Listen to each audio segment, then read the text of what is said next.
আমরা এখনো আশা করব, আমরা মনে করি আমরা আইসিসি থেকে সুবিচার পাই নাই।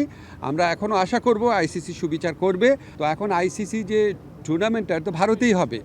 আইসিসি আমাদেরকে যতই বলুক নিরাপত্তা আশঙ্কা নেই, আইসিসি নামে তো আলাদা কোনো দেশ নাই। আমি ব্যক্তিগতভাবে ক্রিকেটের অনেক বড় একজন ভক্ত। আমি বাংলাদেশ ক্রিকেট টিমে লিটন আছে, মিরাজ আছে, নাজমুল আছে, সোহান, তামিম, সবারই ভক্ত। তো স্বভাবতই আমরা সবাই চেয়েছি আমরা যেন বিশ্বকাপ ক্রিকেট খেলতে পারি, আমরা যেন টি-20 বিশ্বকাপ খেলতে পারি, কারণ আমাদের ক্রিকেটাররা এটা কষ্ট করে অ্যাচিভ করেছে। কিন্তু আমাদের যে নিরাপত্তা ঝুঁকি ভারতে খেলার ক্ষেত্রে, সেই নিরাপত্তা ঝুঁকি পরিস্থিতির কোনো পরিবর্তন ঘটে নাই। আমাদের যে নিরাপত্তা ঝুঁকির যে আশঙ্কা তৈরি হয়েছে, এটা কোনো বায়বীয় বিশ্লেষণ বা ধারণা থেকে হয় নাই।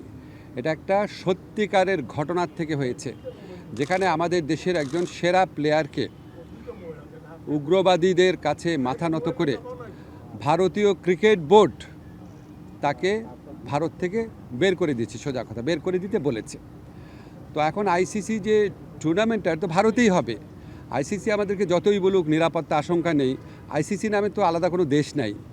যেই দেশে আমার একটা প্লেয়ার নিরাপত্তা পায় নাই, এবং যেই দেশে ভারতীয় ক্রিকেট বোর্ড সরকারের একটা এক্সটেন্ডেড পার্ট, তারাই আমার প্লেয়ারকে উগ্রবাদীদের চাপে নিরাপত্তা দিতে ব্যর্থ বা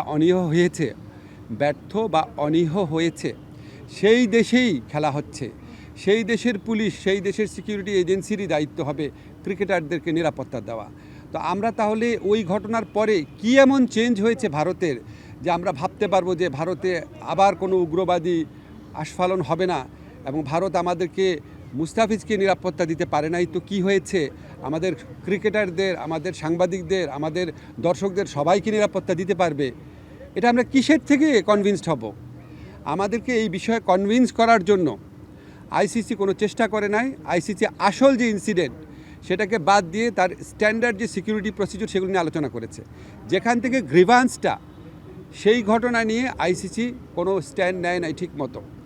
এমনকি ভারত সরকারের পক্ষ থেকে যে আমাদের কনভিন্স করানোর চেষ্টা করা যে যেই ঘটনাটা ঘটেছে মুস্তাফিজের ক্ষেত্রে এটা একটা আইসোলেটেড ঘটনা, বা আমরা এটার জন্য সরি, আমরা এই ব্যবস্থা নিচ্ছি, তোমাদের দর্শক, তোমাদের সাংবাদিক, তোমাদের খেলোয়াড়দের জন্য কোনো রকম যোগাযোগের চেষ্টা করে নাই, কোনো রকম কনভিন্স করার চেষ্টা করে নাই। ফলে আমাদের ডিসিশন পরিবর্তন হওয়ার কোনো রকম স্কোপ নাই। আমরা এখনও আশা করব, আমরা মনে করি আমরা আইসিসি থেকে সুবিচার পাই নাই। আমরা এখনও আশা করব আইসিসি সুবিচার করবে। আমাদের যে বিশ্বকাপ খেলার যে অধিকার, যেটা শ্রীলঙ্কাতে আমাদের খেলার সুযোগ রয়েছে, এরকম বহু নজির পৃথিবীতে আছে যে অন্য একটা ভেন্যুতে সিকিউরিটি রিস্কের কারণে খেলা হচ্ছে। আমাদের এখানে জেনুইন সিকিউরিটি রিস্ক আছে। আমরা এখনও আশা ছাড়ি নাই।